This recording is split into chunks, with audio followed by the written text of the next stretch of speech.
दिल्ली राजस्थान दिल्ली से खबर है जहां पर राजस्थान के सभी बीजेपी सांसदों की बैठक है। सांसद देवजी पटेल के घर पर आपको बता दें सांसदों की बैठक है। राजस्थान बीजेपी के सांसदों के साथ ब्रेकफास्ट पर चर्चा हो रही है। जालोर सिरोही सांसद देवजी पटेल के आवास पर ब्रेकफास्ट का आयोजन किया गया है और सतीश पूनिया समेत तमाम जो लोग हैं पहुंचे हुए हैं। मसलन चंद्रशेखर भी बैठक में शामिल है। अरुण सिंह ने सांसदों को पार्लियामेंट सेशन के बाद प्रदेश में काम पर लग जाने को कह दिया है। प्रदेश कांग्रेस सरकार की नीतियों के खिलाफ लड़ाई तेज करने के लिए कहा गया। इसलिए इसको सभी योजनाओं को ठीक से क्रियान्वयन करके तेजी से क्रियान्वयन करके जनता को लाभ देना चाहिए। सर, करौली की घटना पर कोई चर्चा हुई क्या सर?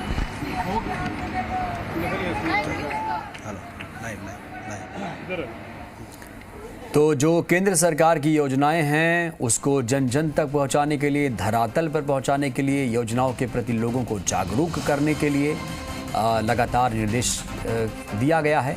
अब पार्लियामेंट सेशन के बाद सभी जो सांसद हैं, चाहे वो राज्यसभा सांसद हों या फिर लोकसभा के, क्योंकि आपको बता दें 2019 के लोकसभा चुनाव में बीजेपी से कुल मिलाकर अगर कहा जाए तो 25 के 25 सांसद थे।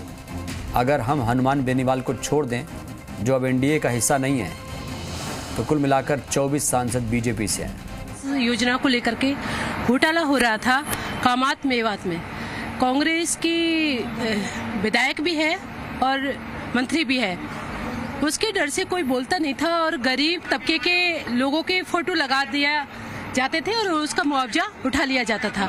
लेकिन 2 साल से स्टडी करने के बाद मैं माननीय प्रधानमंत्री जी का तहे दिल से धन्यवाद देती हूँ और मेरे भरतपुर जिले के वासियों की तरफ से कि उनके पास मैंने चर्चा करी और उनको मैंने ये फाइल दी थी और उन्होंने कमेटी बैठाई और कल 12 उच्च अधिकारी को निलंबित किया गया था। और आज मेरे भरतपुर जिले में बहुत एक इस तरीके से कि सबका साथ सबका विकास होता है, उसी प्रकार से माननीय प्रधानमंत्री नरेंद्र मोदी जी ने इसको देखा और आज उनको इंसाफ मिला था। तो मैं धन्यवाद देती हूँ माननीय प्रधानमंत्री नरेंद्र मोदी जी को जो हमारे भरतपुर जिले में इस चीज को लेकर के, और अगर मेरी 8 विधानसभा है उनमें इसी तरीके के घोटाले हुए तो मैं चुप नहीं बैठूंगी और उनको भी जो भ्रष्ट कर रखा उसको बंद करवा के रहूंगी। Thank you. जन सेवा तो खास ही होती है हमेशा, और उस मुद्दे को खास ना मानना, ये कुछ पार्टियां गलती कर रही हैं। प्रदेश की जो राजनीतिक और जो सामाजिक जो हालात हो रखे हैं, जिस तरह से लॉ एंड ऑर्डर की सिचुएशन बिगड़ती जा रही है, एक भी योजना ऐसी नहीं है राज्य सरकार की जो धरातल तक पहुंच रही है। केंद्र की योजनाओं को हड़पने की पूरी कोशिश हो रही है। लोग परेशान हैं, हताहत हैं। तो केंद्र की योजनाओं को जन जन तक पहुंचाने का लक्ष्य लिया गया है और ज़्यादा जानकारी के साथ हमारे संवाददाता मनोहर विश्नोई जुड़ रहे हैं दिल्ली से। मनोहर, ब्रेकफास्ट का आयोजन किया गया, तमाम जो सांसद थे पहुंचे हुए थे, मुस्कुरा रहे थे, बताइए किन किन मुद्दों को उठाया गया? बिल्कुल कमरुद्दीन, देखिए जो ये बैठक थी, इस बैठक में तमाम जो मुद्दे संगठन के उन मुद्दों पर चर्चा हुई, साथ ही केंद्र की जो योजनाएं हैं, नीतियां हैं, उनको जनता तक कैसे पहुंचा जाए इस विषय को लेकर के सभी सांसदों से चर्चा की गई। और जो अरुण सिंह जी और जो गजेंद्र सिंह शेखावत ने जिस तरीके जल शक्ति मंत्रालय की योजनाओं को लेकर के जो अवगत करवाया कि किस तरीके से केंद्र सरकार योजनाओं के नाम पर पैसे दे रही है, लेकिन जो वो है राज्य सरकार उसमें जो है किस तरीके से जो बिल्कुल इंटरेस्ट नहीं ले रही है, इस बात को लेकर के ये तमाम सांसदों के साथ चर्चा हुई। और सांसदों ने भी कहा कि जिस तरीके से हर घर जल पहुंचाने की योजना है उसको केंद्र सरकार जो जिस तरीके से सपोर्ट कर रही है, वैसे राज्य सरकार उसमें जो अपना योगदान नहीं दे रही है। तो इसके लिए गजेंद्र सिंह शेखावत ने कहा कि 28 अप्रैल को जयपुर में तमाम सांसदों की एक बैठक बुलाई जाएगी और वहां राजस्थान के तमाम जो है जल शक्ति मंत्रालय की जल संसाधन मंत्रालय के अधिकारियों के साथ बैठक की जाएगी और इस योजना में जो खामियां हैं उसको ठीक करने की कोशिश की जाएगी और जो केंद्र की योजना है उसको धरातल पर उतारने के लिए तमाम अधिकारियों के साथ में बैठ करके चर्चा की जाएगी। साथ ही जिस तरीके से बीजेपी अपना एक स्टाइल में काम करती है, वही यहाँ संगठन के तौर पर किस तरीके से जनता के बीच जाकर के काम करना है, संगठन को मजबूत करना है। मनोहर, योजनाओं में देखिए पानी की जो समस्या है राजस्थान के संदर्भ में देखा जाए तो बहुत विकराल समस्या है। दौसा में हमने देखा किस तरीके से लोगों को पानी के लिए दिक्कतों का सामना करना पड़ रहा है। ऐसे में जो योजना है उसमें क्या खामी हो सकती है, क्या कह रहे हैं सांसद? बिल्कुल, जो सांसद किरोड़ी मीणा इस बात को लेकर खास मुखर दिखे और वो जो जब गजेंद्र सिंह शेखावत ने इस जल संसाधन मंत्रालय की ओर से जो अपना संबोधन दिया, विभाग की योजनाओं के बारे में बताया, तो किरोड़ी मीणा ने साफ तौर से कहा है कि जो राजस्थान सरकार है वो जो केंद्र सरकार का पैसा है उसको जो है वहाँ उपयोग नहीं कर रही और वो योजनाएं काम नहीं आ पा रही है, तो इस वजह से ये तमाम दिक्कत है। देखिए अब सतीश पूनिया जी आ चुके हैं। अच्छा, आपका ऑर्गेनिक खाना यही है सर? बैठक हुई और इसको किक ऑफ मीटिंग इलेक्शन की मान सकते हैं सर? देखिए, राजनीति में काम करते हैं तो उसके कई मायने होते हैं, लेकिन पहला पक्ष तो ये था कि एक तो सांसदों की लगातार हर सेशन में बैठक हम लोग करते हैं। पिछली बार 5 अगस्त 2021 को हम लोगों ने वेस्टर्न कोर्ट में की थी और उसके बाद ये इस सत्र की ये बैठक थी। सांसदों की भूमिका, संगठन के भी खूब कामकाज है इन दिनों, बहुत सारे अभियान हैं। जो अभी सामाजिक न्याय पखवाड़ा है उसमें खास तौर पर जो केंद्र सरकार की फ्लैगशिप स्कीम्स हैं उसमें सांसदों की बड़ी भूमिका है। आयुष्मान ले लीजिए, उज्ज्वला, आवास, ये तमाम जो योजनाएं हैं 20 तारीख तक आज़ादी के अमृत महोत्सव तक ये चलेगा। इसमें अंबेडकर जी की जयंती शामिल है, ज्योतिबा फुले की जयंती शामिल है, तो ये तमाम सांसदों की, क्योंकि वो सारा काम संगठन के इर्द गिर्द केंद्रित रहेगा, जिसमें जिलों में, मंडलों में, विधानसभाओं में कार्यक्रम होंगे और सांसदों की भी अपने अपने क्षेत्र में बाकी चीजों में भी भूमिका उनकी और ज्यादा मुखर हो। पार्टी का एक बड़ा महत्वाकांक्षी अभियान है आजीवन सहयोग निधि का।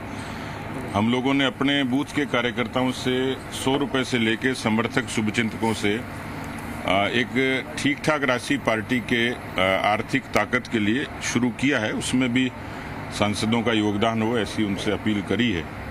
राजनीतिक मुद्दों पर भी चर्चा हुई है और स्वाभाविक तौर पर मिशन 2023 और 24 के नाते जो राजनीतिक मुद्दे हो सकते हैं उन पर एक प्रारंभिक चर्चा हुई। हम लोग दोबारा बैठेंगे। सर, पिछली बार जो आपने कहा वेस्टर्न कोर्ट में बैठक हुई थी, मुझे याद है वहाँ पे और भी बहुत सारे नेता थे जो आज ही आए, एक्स चीफ मिनिस्टर भी वहाँ पर मौजूद थी, आज नहीं आए, उसका कुछ नहीं, कोई सियासी कारण नहीं है। सूचना सबको होती है, लेकिन क्योंकि आज संसद का आखिरी दिन है इसलिए सब लोगों की अपनी अपनी व्यस्तता थी, लेकिन हमें एक औपचारिक तरीके से एक बैठक करनी थी, इसलिए आज से राजनीतिक तौर पर किसी की अनुपस्थिति कोई कारण नहीं है। अब आप जलेबी जैसी बात कर दी आप। मनोहर, एक बात तो स्पष्ट है। मनोहर, कमरुद्दीन सीपी जोशी सांसद भी आ चुके हैं, वो भी अपनी बात जी। पिछली बार तो थी, इस बार नहीं है। नहीं कहा थी सर, वेस्टर्न कोर्ट में आई थी सर, वेस्टर्न कोर्ट में आई थी सर, वहाँ पे फोटो विजुअल वेस्टर्न कोर्ट में आई।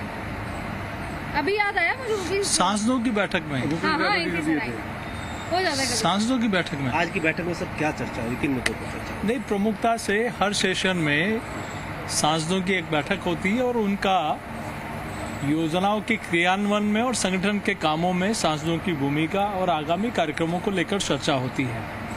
तो उसी निमित्त ये बैठक थी और ये पहली बार नहीं, लगातार इस प्रकार की बैठकें स्टेट के साथ होती आई है, पहले भी होती थी और अभी भी।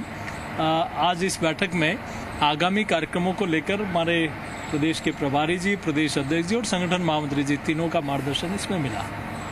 सर, खास किन मुद्दों को लेकर चर्चा की? जिस तरीके से करौली की घटना हुई है, डॉक्टर सुसाइड कर रहे हैं, लॉ एंड ऑर्डर की स्थिति खराब है प्रदेश में, क्या उन मुद्दों को लेकर, पानी की समस्या, जो गर्मी आ चुकी है? देखिए, स्टेट के इश्यूज भी और केंद्र की योजनाओं के इश्यूज भी, और आगामी जो कार्यक्रम हमारा सामाजिक समरसता का पखवाड़ा है उसको लेकर भी जो कार्यक्रम मिले हैं उन कार्यक्रमों में सांसद की क्या भूमिका, इसको लेकर बहुत विस्तृत रूप से बातचीत हुई।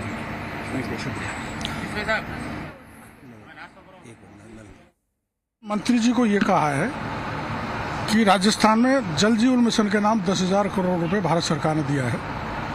उसके बाद भी राजस्थान में त्राही त्राही मची हुई है और अकेले दौसा मुख्यालय पर 6 दिन में पानी आता है। मंत्री जी ने तय किया है कि 28 अप्रैल को सारे सांसदों को जयपुर में बुला के जलदाय विभाग के मंत्रियों के साथ चर्चा करेंगे और ये स्थिति नहीं हो उसको कैसे निपटा जा सकता है, ये तय हो।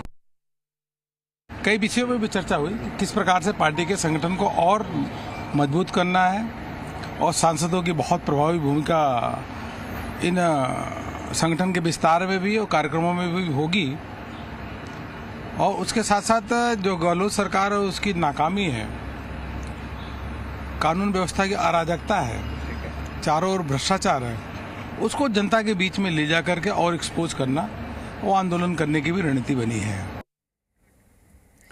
चलिए मनोहर, बहुत बहुत शुक्रिया आपका, आपने अपडेट दिया। तो कुल मिलाकर